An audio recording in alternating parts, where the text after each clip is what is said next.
Salam sejahtera, terima kasih kerana bersama dengan saya di Nazilin Unity Channel. Berita gembira, kejutan besar untuk semula rakyat Malaysia. Hari ini disahkan, Anwar dan Muhyiddin akhirnya berdamai. Saudara, inilah berita yang kita tunggu-tunggu. Dua individu besar untuk Malaysia, yaitu Muhyiddin dan Anwar Ibrahim, akhirnya berdamai untuk kes dan pertikaian pribadi. Ini satu berita yang baik. Bayangkan kalau semua pemimpin yang ada di Malaysia ini sanggup berdamai. Berapa hebatnya negara kita, berapa majunya negara kita kalau mereka bersama sejiwa dan sehati membangunkan Malaysia. Anwar Ibrahim dan Muhyiddin telah pun berdamai, setuju henti pertikaian pribadi. Perdana Menteri Datuk Seri Anwar Ibrahim dan bekas Perdana Menteri Tan Sri Muhyiddin Ahmad Yassin hari ini mengambil keputusan menghentikan pertikaian pribadi antara mereka sekaligus menghentikan prosiding kes di mahkamah. Dalam satu kenyataan bersama, keputusan itu disepakati antara Muhyiddin dan Anwar setelah mempertimbangkan kesan saman fitnah kepada umum serta mengambil kira saranan Hakim Mahkamah Tinggi dan keadaan semasa negara yang perlu diutamakan. Datuk Seri Anwar Ibrahim dan Tan Sri Muhyiddin Yassin bersetuju dan mengambil keputusan untuk memberhentikan pertikaian pribadi mereka dan prosiding Mahkamah Tinggi Kuala Lumpur. Anwar dan Muhyiddin merakamkan penghargaan kepada Hakim Mahkamah Tinggi dan pegawai-pegawai mahkamah yang terlibat, kata kenyataan bersama dimuat naik di Facebook ahli Parlimen Pagoh itu. Kenyataan itu juga menyebut mereka berdua berharap keputusan ini dapat diterima dan dihormati oleh semua pihak. Dua pemimpin itu turut bersetuju untuk tidak mengeluarkan sebarang kenyataan susulan terkait perkara itu. Anwar dan Muhyiddin berharap agar perkara ini tidak dijadikan bahan yang boleh mengganggu gugat kesejahteraan dan kestabilan awam serta keyakinan rakyat kepada institusi kehakiman negara, ujar kenyataan itu. Pertikaian pribadi antara mereka dipercaya berkait dakwaan dibuat oleh Muhyiddin yang juga pengurus CPN bahawa Anwar menerima bayaran 15 juta ringgit Malaysia ketika menyandang jawatan penasihat ekonomi Selangor. Selain itu, ia juga membabitkan saman fitnah dikemukakan Muhyiddin terhadap Anwar berhubung isu pelupusan hutang peneroka Lembaga Kemajuan Tanah Persekutuan berjumlah 8.3 bilion. Media sebelum ini melaporkan ucapan Anwar yang mendakwa Muhyiddin hanya mengemukakan mengenai pelupusan hutang peneroka namun tidak menyelesaikan perkara berkenan ketika beliau menjadi Perdana Menteri. Anwar berkata selaku Menteri Kewangan, beliau baru saja menandatangani dokumen kelulusan terbabit pada akhir Jun lalu. Atas sebab itu, saman dikemukakan oleh Muhyiddin. Saudara, ini satu berita baik dan patut kita sokong. Apabila Anwar Ibrahim dan Muhyiddin berdamai, setuju henti pertikaian pribadi. Kita jumpa lagi. Bye-bye. Salam sejahtera. Percaya atau tidak, ini kejutan paling besar Rosmah Mansur berkait dengan kes 1MDB. Siapa sangka Rosmah Mansur sanggup lakukan ini, yaitu dia berjanji dan telah pun membuat satu aku janji untuk tidak berurusan barang mewah mungkin dikait 1MDB. Rosmah Mansur hari ini memberi aku janji kepada Mahkamah Tinggi Kuala Lumpur untuk tidak memindahkan atau berurusan dengan beberapa beg tangan, barang kemas dan barangan lain yang kemungkinan menjadi sasaran tuntutan mahkamah Amerika Syarikat dolar 346 juta bersamaan 1,63 bilion ringgit Malaysia 1MDB terhadapnya. Peguamnya Reza Raim dan Muhammad Syafi Abdullah memberi aku janji itu kepada Hakim Mahkamah Sivil Adlin Abdul Majid berhubung tuntutan mahkamah melibatkan barang kemas dan barangan mewah lain yang didakwa dibeli dengan dana yang digelapkan daripada 1MDB. Semasa pengurusan kes hari ini, Peguam 1MDB Lim Chi Wei bersetuju dengan aku janji itu.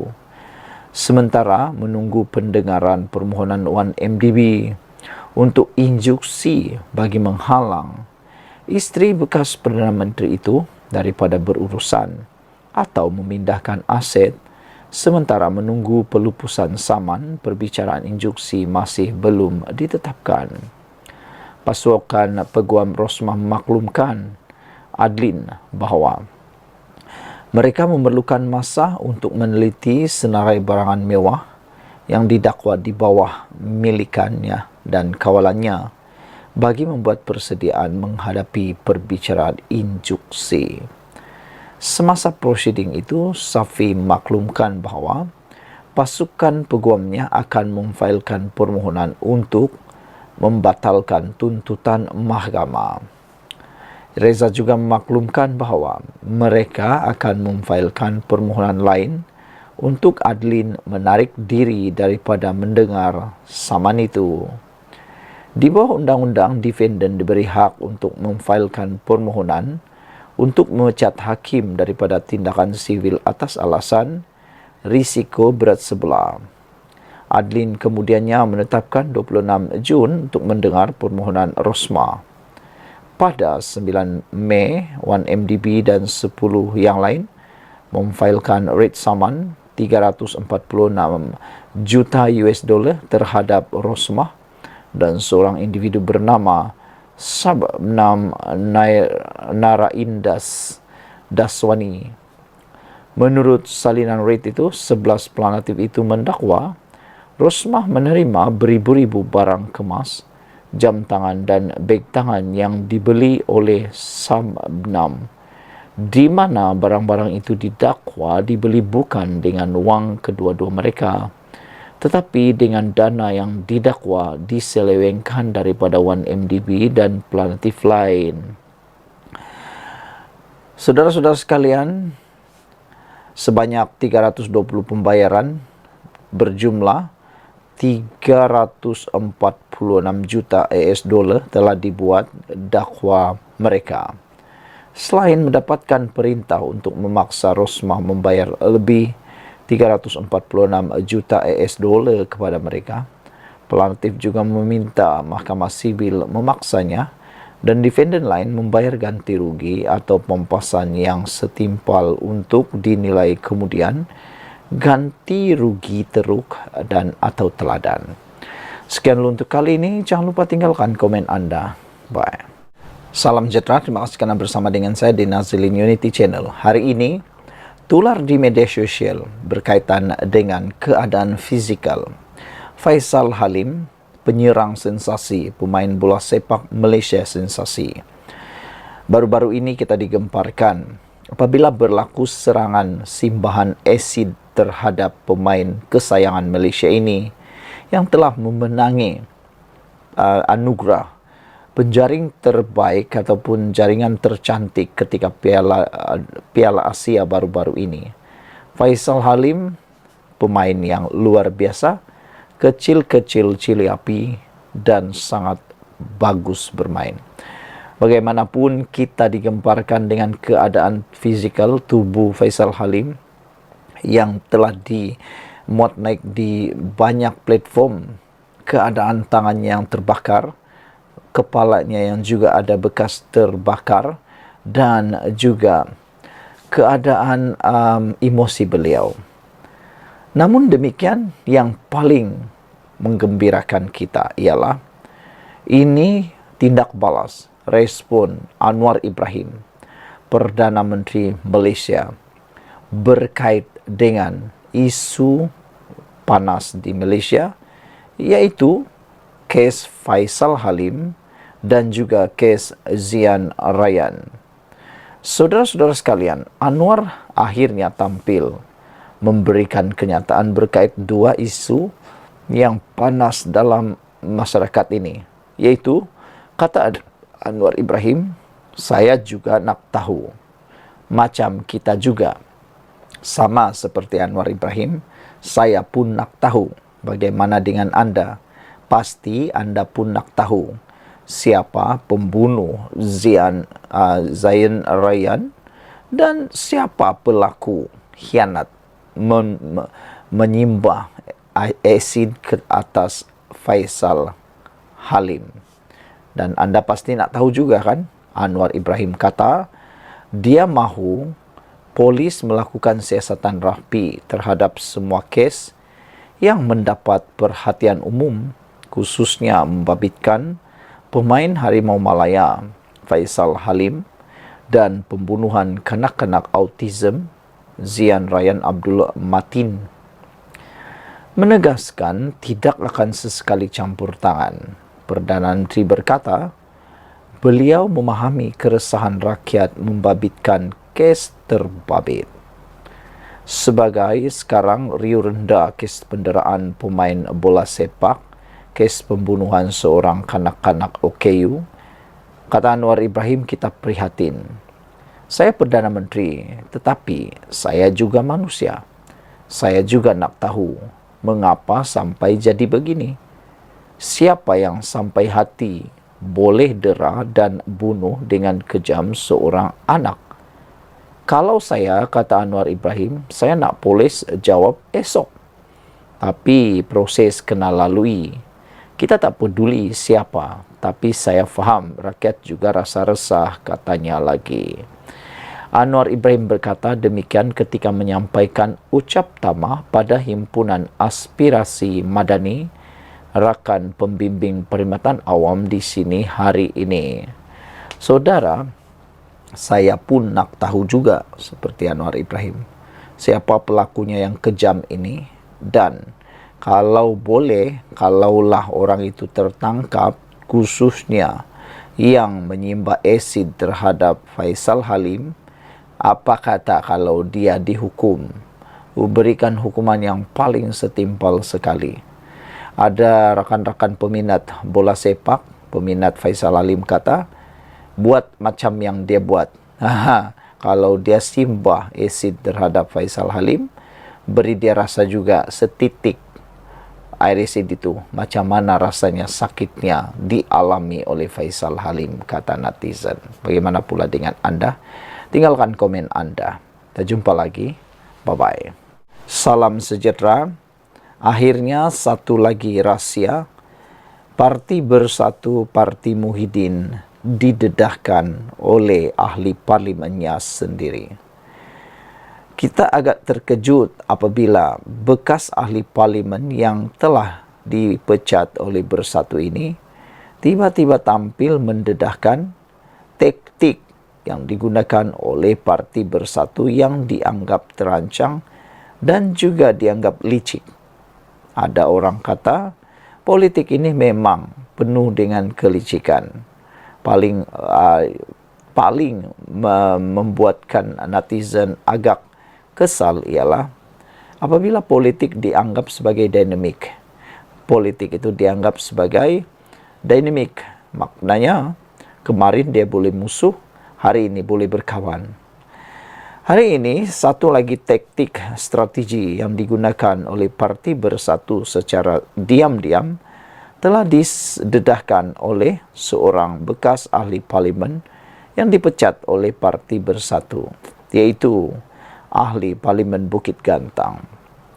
Beliau berkata, Bersatu menggunakan taktik pemecatan terancang. Walau bagaimanapun, kata ahli parlimen Bukit Gantang itu, beliau masih kekal sebagai ahli parlimen Bukit Gantang.